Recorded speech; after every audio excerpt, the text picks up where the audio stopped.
Kiitoksia. Mä olen tosiaan Johanna Laisaari, Helsingin kaupungin apulaispormestari kasvatuksen ja koulutuksen toimialalta. I'm Johanna Laisaari. I am the Deputy Mayor of Education in Helsinki City. Thank you very much for the invitation for your great party. It's an honor to be here tonight. Happy Independence Day. Kiitoksia kutsusta ja oikein hyvää itsenäisyyspäivää.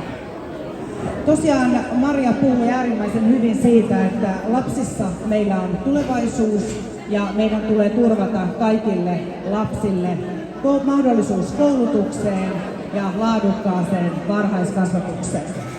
Me Helsingin kaupungilla olemme strategiaa myöten tehneet linjauksia, että Helsingin tulee olla kaikkein paras ja yhdenvertaisin paikka maailmassa oppia. Ja tätä me viemme yhdessä vahvasti eteenpäin.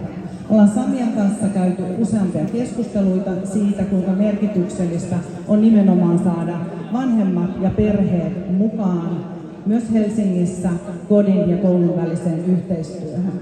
On äärimmäisen tärkeää, että me yhdessä luomme sellaisia malleja ja toimintoja, että kaikki ovat tervetulleita meidän koulujen toimintaan.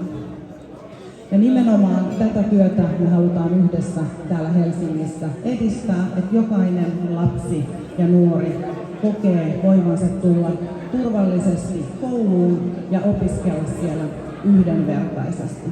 Meillä on vahva halu tehdä kaikkien lasten Helsinki. Kiitos ja hyvää juhlan jatkoa.